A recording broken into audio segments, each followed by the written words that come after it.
जय हिंद साथियों, आपका अपने यूट्यूब चैनल एनपीए एनालिसिस पे हार्दिक स्वागत है। आज की जो हमारी क्लास है वो यूपी एनालिसिस के जीएस भाग से है।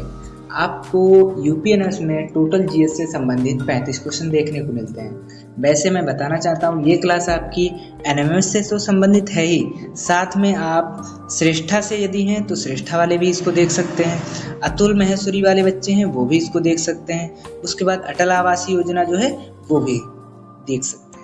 बिना समय गवाए हुए हम क्वेश्चन की तरफ बढ़ते हैं। तो आज का जो हमारा पहला क्वेश्चन है वो निम्नलिखित में से तंतवाद्य है।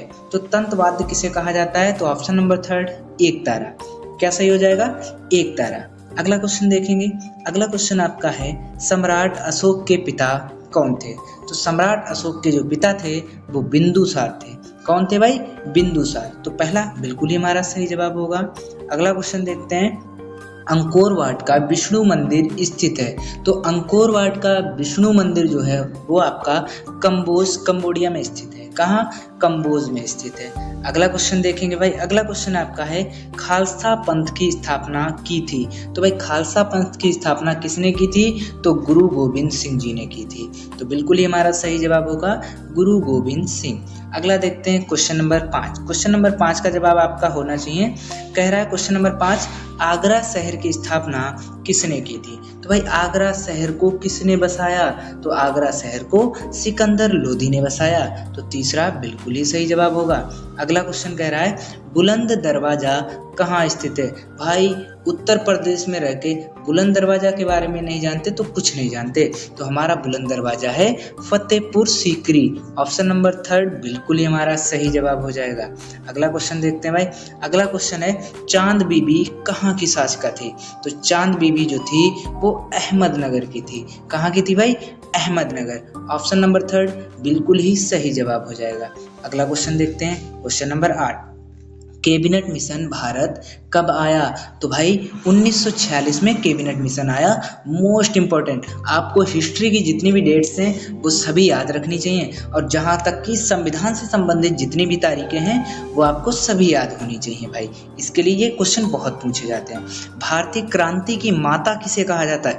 मोस्ट इंपॉर्टेंट क्वेश्चन भाई, भारतीय क्रांति की माता किसे कहा जाता है? तो मैडम वी काजी कामा। फोर्थ ऑप्शन बिल्कुल ही सही जवाब होना चाहिए। अगला क्वेश्चन, क्वेश्चन नंबर 10, 13 अप्रैल 1919 किससे संबंधित है? अगर ये तारीख जिसको नहीं पता है भाई वो तो बिल्कुल ही हिस्ट्री के बारे में कुछ नहीं जानता, क्योंकि ये जो तारीख है बहुत ही कहने को बहुत ही दुखद घटना हुई थी। इस तारीख को 13 अप्रैल 1919 को क्या हुआ था भाई? जलियांवाला बाग हत्याकांड। जलियांवाला बाग हत्याकांड हुआ था भाई, जिसमें जनरल डायर ने गोली चलवा दी थी। क्लियर? बहुत से मासूम इसमें मारे गए थे। अगला क्वेश्चन देखते हैं। स्टोरी वाइज तो हम नेक्स्ट में देखेंगे। कह रहा है चंपारण सत्याग्रह में गांधी जी के साथ थे। भाई कौन थे जो गांधी जी के साथ चंपारण सत्याग्रह करवा रहे थे? तो भाई डॉक्टर राजेंद्र प्रसाद, हमारे पहले राष्ट्रपति भारत के डॉक्टर राजेंद्र प्रसाद चंपारण सत्याग्रह में गांधी जी के साथ में थे। ठीक है। अगला क्वेश्चन, क्वेश्चन नंबर 12 क्या कह रहा है? कांग्रेस की पहली महिला अध्यक्ष कौन थी? तो भाई कांग्रेस की पहली महिला अध्यक्ष आपकी हो जाएंगी एनी बेसेंट। कौन हो जाएंगी? Annie Besant. लेकिन यहाँ पर थोड़ा लॉजिक अगर चेंज हो जाए तो क्वेश्चन का जवाब ही चेंज हो जाएगा। आपसे पूछे कि कांग्रेस की पहली भारतीय महिला अध्यक्ष कौन थी, तो अगर भारतीय जैसे ही लगेगा आपको जवाब देना है भाई सरोजनी नायडू। क्या जवाब देना है? सरोजनी नायडू। लेकिन यहाँ पर क्या पूछा है? कांग्रेस की पहली महिला अध्यक्ष, तो आपका एनी बेसेंट हो जाना चाहिए। समझ में आया? अगला क्वेश्चन भाई देखते हैं। कह रहा है राष्ट्रीय ध्वज को संविधान सभा ने कब स्वीकार किया?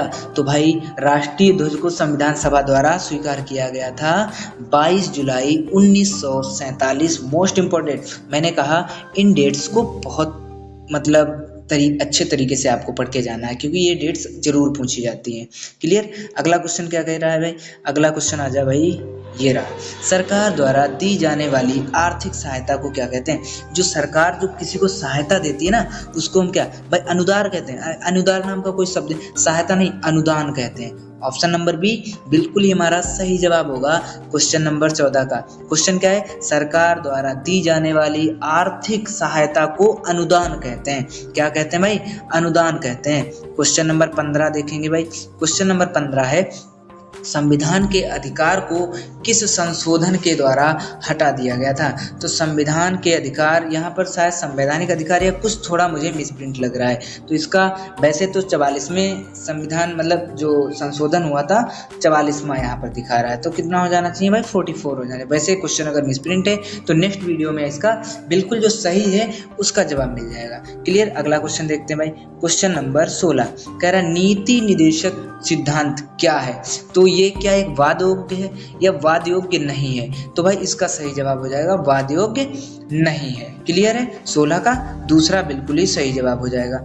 अगला कह रहा है भारतीय क्या है भाई, भारतीय संविधान में उल्लेखित जो मूल कर्तव्य हैं वो किस देश से लिए गए? तो मूल कर्तव्य आपका हो जाएगा रूस से लिए गए हैं। कहाँ से लिए गए भाई? रूस से। ऑप्शन नंबर ए बिल्कुल हमारा सही जवाब होना चाहिए। आपको डायरेक्टली नाम याद है ना।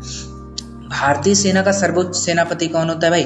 द्रौपदी मुर्मू जी हैं इस टाइम। कौन होता है? राष्ट्रपति। कौन होता है भाई? राष्ट्रपति। ऑप्शन नंबर सेकंड बिल्कुल ही हमारा सही जवाब हो जाएगा। क्वेश्चन नंबर 19 पे देखेंगे भाई, प्रथम लोकसभा अध्यक्ष कौन थे? तो प्रथम लोकसभा अध्यक्ष जी.वी. मावलंकर थे। ऑप्शन नंबर थर्ड बिल्कुल ही हमारा सही जवाब होगा। कौन थे?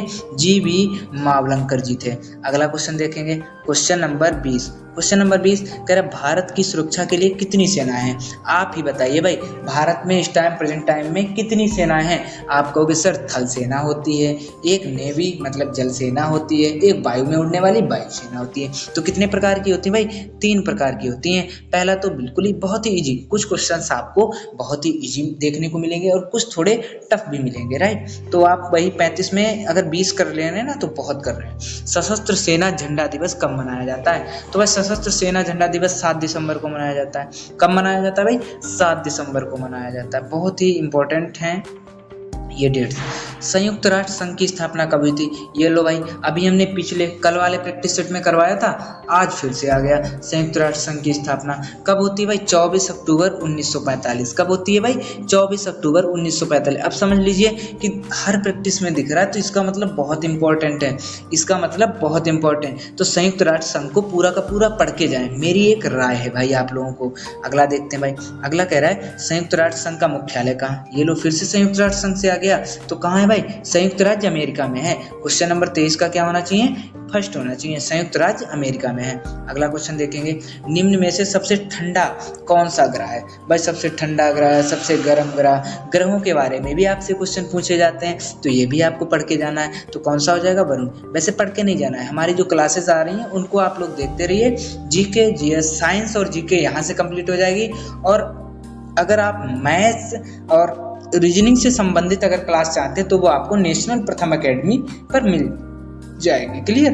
अगला देखते हैं भाई, क्वेश्चन नंबर 25। सुपरनोवा क्या है? तो बताइए भाई सुपरनोवा क्या होता है? एक विस्फोटी तारा होता है। सुपरनोवा क्या होता है भाई? एक विस्फोटी तारा होता है। तो थर्ड वाला ऑप्शन बिल्कुल ही हमारा सही होना चाहिए। क्या होना चाहिए? विस्फोटी तारा।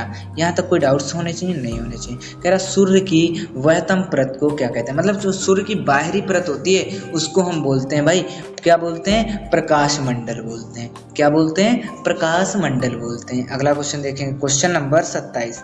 कह रहा एक अक्षांश कितने किलोमीटर को दर्शाता है? तो एक अक्षांश में कितने किलोमीटर होते हैं? टोटल 111 किलोमीटर होते हैं। तो 27 का ऑप्शन नंबर ए बिल्कुल ही हमारा सही जवाब हो जाएगा, 111 किलोमीटर। अगला देखेंगे भाई, खैबर दर्रे से कौन से देश जुड़े हैं? तो भाई खैबर दर्रे आपको पता होगा, पाकिस्तान और अफगानिस्तान के बीच में एक दर्रा निकलता है जिसका नाम है खैबर दर्रा। तो 28 का कौन सा हो जाएगा भाई? पाकिस्तान अफगानिस्तान। मेरा नल्ला पाकिस्तान पड़ोसी भारत का बेटा बोल सकते हो उसको। वैसे है बहुत कमीना है, कभी ना कभी गोलीबारी करता रहता है। आगे देखते हैं, संसार का सबसे बड़ा डेल्टा कौन सा है? तो भाई संसार का सबसे बड़ा डेल्टा कौन सा है भाई? सुंदरबन डेल्टा। अब यहाँ पर पूछा क्या है? संसार का सबसे बड़ा डेल्टा कौन सा है, लेकिन दे क्या रखा है? गंगा और ब्रह्मपुत्र, जमुना और गंगा। मतलब किन 2 नदियों से ये डेल्टा बनता है ये पूछ लिया है बस आपको। तो ये भी पता होना चाहिए किन नदियों से बनता है, तो गंगा और ब्रह्मपुत्र से बनता है। क्लियर है। तो ऑप्शन नंबर फर्स्ट बिल्कुल ही हमारा सही जवाब हो जाएगा। अगला देखते हैं, क्वेश्चन नंबर 30। विश्व की सबसे अधिक खारी झील है? तो भाई सबसे खारी का मतलब जहाँ की लवणता सबसे अधिक हो, तो डान हुआन झील है। कौन है भाई? डान हुआन झील। कौन सी हो गई? डान हुआन झील। वैसे भारत में चिल्का है, ठीक है। अगला देखते हैं क्वेश्चन नंबर 31, कह रहा है विश्व का सबसे ऊंचा ज्वार कहाँ आता है, कहीं लिख गया ना गलती से, सॉरी, कहाँ आता है भाई, तो भाई मेरे अकॉर्डिंग तो कनाडा में सबसे ऊंचा ज्वार आता है। कहाँ आता है भाई, कनाडा, पहला वाला बिल्कुल ही सही हो जाएगा। अगला देखते हैं क्वेश्चन नंबर 32। क्वेश्चन नंबर 32 आपके लिए, भारत में सबसे कम वर्षा वाला स्थान। अब भाई आपको लग रहा होगा कि भारत में सबसे कम कहाँ पर वर्षा होती है, तो भारत में सबसे कम वर्षा जो होती है वो राजस्थान में होती है। कहाँ होती है भाई, राजस्थान में होती है। तो पहला वो क्वेश्चन नंबर 32 का दूसरा जवाब होना चाहिए। अगला देखते हैं भाई, विश्व में सबसे अधिक वर्षा वाला स्थान, चाहे विश्व में पूछे चाहे भारत में पूछे, तो सबसे अधिक अगर हम वर्षा की बात करते हैं तो भाई मासिन राम हमारे माइंड में जरूर आता है कि मासिन राम में सबसे अधिक वर्षा होती है भाई, क्लियर है। अगला देखते हैं क्वेश्चन नंबर 34, एमू पक्षी पाया जाता है, तो भाई एमू पक्षी कहाँ पाया जाता है, यही पूछ रहे ना, तो भाई सवाना घास भूमियों में, सवाना घास का मैदान है वहां पर एमू पक्षी पाया जाता है। यहाँ तक कोई डाउट्स नहीं होने चाहिए। और मेरे रूल और नियम के अकॉर्डिंग मैंने आपको बताया था कि इन 35 क्वेश्चन में से एक क्वेश्चन कोई भी हो सकता है, वो मैं आप लोगों को दूंगा कमेंट करने के लिए। तो आज का तो मैं क्वेश्चन दे रहा हूँ क्वेश्चन नंबर 35, और क्वेश्चन नंबर 35 को करना है आप सभी को कमेंट कि अंकलेश्वर और कलोल दो तेल क्षेत्र हैं, वो किस राज्य में स्थित हैं, तो इसको करना है आप सभी को कमेंट, ठीक है। और क्लास कैसी लगी है इसके बारे में कमेंट करें, और अपने जितने भी दोस्त लोग हैं जो एनएमएस की तैयारी कर रहे हैं, श्रेष्ठा की कर रहे हैं, तो उन दोस्तों तक ये क्लास जरूर भेजें। भाई मैं गारंटी लेता हूँ जीएस से क्वेश्चन हटके नहीं जाएंगे, सभी के सभी प्रैक्टिस सेट हम यहाँ पर सॉल्व करेंगे, ठीक है भाई। जय हिंद।